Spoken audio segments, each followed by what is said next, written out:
security has increased here at the Capitol, and in the past 24 hours we have seen protests inside, some just feet below me, others getting arrested at the Capitol Rotunda, all in response to Israeli Prime Minister Benjamin Netanyahu's visit. His speech before Congress today coming at a crucial time in the Israel-Hamas war as there's mounting pressure for a ceasefire deal, and also a pivotal moment here for U.S. politics.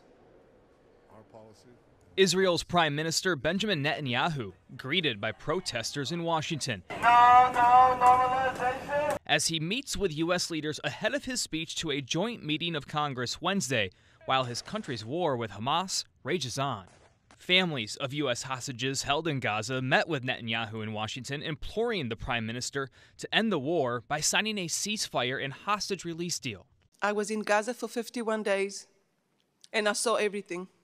I felt everything. Last night we met Prime Minister Netanyahu again. I have to say the urgency of the matter did not seem to resonate with him. Netanyahu also set to meet with President Biden. Their relationship strained, with some in the Democratic Party expected to boycott or miss the speech, most notably the new presumed Democratic nominee, Vice President Kamala Harris. An aide said the vice president has a previously scheduled event at the same time. The gravity of the situation cannot be overstated, and yet Kamala Harris will abandon her seat. I am skipping this address because Netanyahu has undermined the peace process. I see him just wanting to continue the war for his own political future because he is facing criminal indictments. You know, I am a proud Jewish woman, and I have had a long connection to the state of Israel. And frankly, that is why I am not going.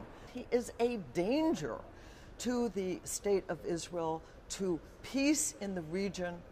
So many people want to see the hostages come out, and they are not going to because he doesn't care about them. Netanyahu has had a busy visit so far here in Washington, and that will continue after a speech into tomorrow, where he is expected to meet with President Biden and then separately with Vice President Harris before heading to Florida to meet with former President Donald Trump. The speech to a joint meeting of Congress set for 2 p.m. Eastern today. On Capitol Hill, I'm Brian Abel reporting.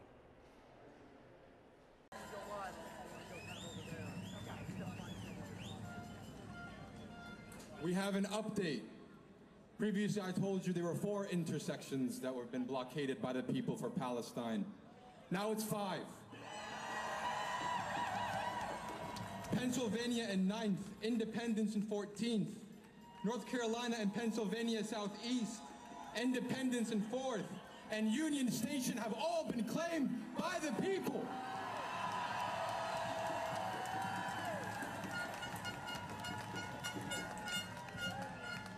All I'll say is stay tuned.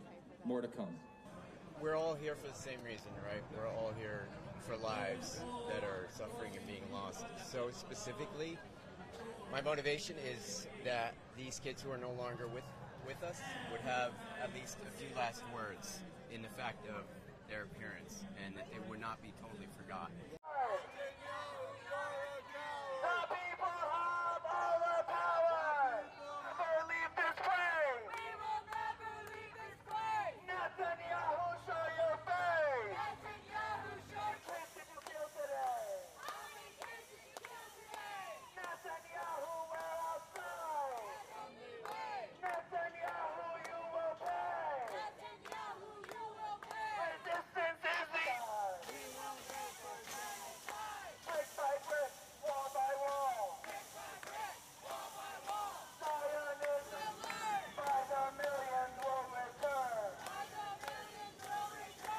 Fundamentally, this is political theater. Netanyahu knows how to play the audience in Congress. He's here to make reassurances to them that everything is under control. But and the people around the world have seen very clearly that things are not under control. They have been unable to achieve their objectives. What they've done instead is indiscriminately targeted civilians to try and break the spirit of Palestinians. That's what everyone is out here in the streets to say, that fundamentally you should not be taking these people at their word. They're proven liars. Ultimately, what their objective is to ethnically cleanse Palestinians from their land and to continue the process of settlement expansion that has been declared illegal under international law for decades.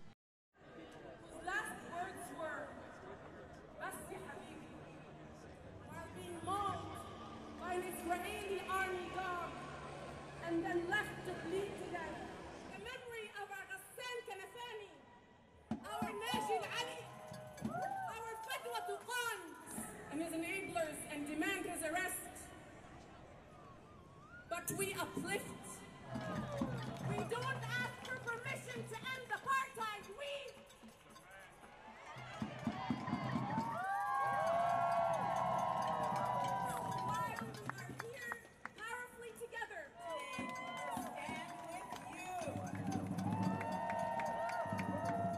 It's really clear, and it comes out most clearly, I think, in the story of the arrest, where I was leading a prayer, and it's called the Shema. It's like a central Jewish prayer that is really the essence of saying that God is one, which means that all humanity is one, and that we need to treat each other as if we are all one. If that's the case, how can we not stand up when there's an attempted genocide? How can we not stand up when we see Palestinians being treated the way they are treated?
Good afternoon to everyone. We are certainly happy to welcome our friend Benjamin Netanyahu, who is, of course, the Prime Minister of the State of Israel. This is a very important time. Our bipartisan congressional leadership recognized it as such and invited him here because our dear ally Israel is in an existential fight for its very existence, and that fight extends to every one of its borders. Today, the Israeli people are working to defeat Hamas following, of course, the horrific massacre on October 7th. They're having to ward off Hezbollah in the north. They're having to respond to Houthi attacks in Tel Aviv. And they fended off a historic watershed direct attack from Iran itself, a regime that is allied with Russia and China. The threats Israel faces are not only kinetic. Jerusalem is also combating lawfare and information wars and double standards from the UN and the media. Today and every day, Americans must stand shoulder to shoulder with Israel in its great struggle. In this struggle, nearly 300 days after October 7th, our hearts remain with the 120 men and women, boys and girls who are still in captivity in Gaza.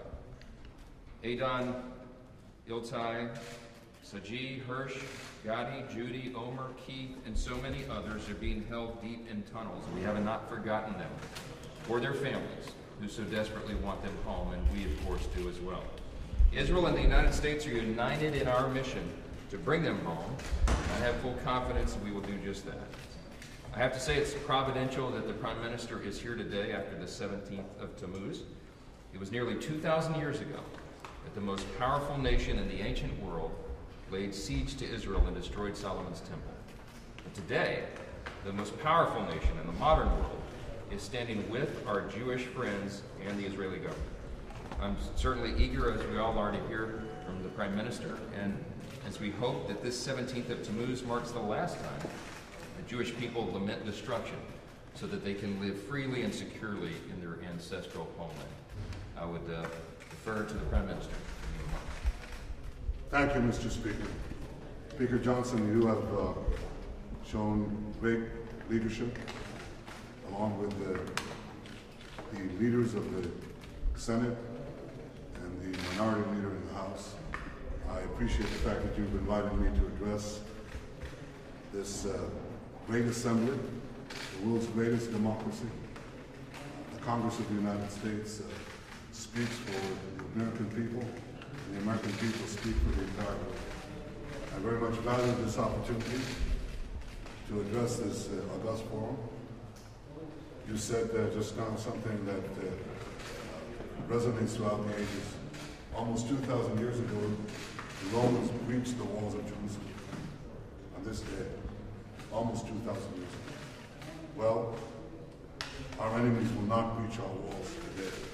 And our wall is not made up only of our own soldiers, our brave heroes, but also the friendship and alliance with the great United States of America.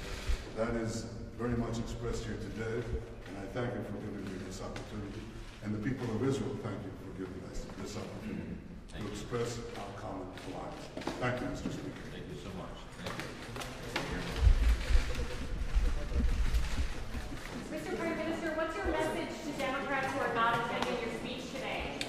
Sir, what's your reaction to Democrats boycotting speech?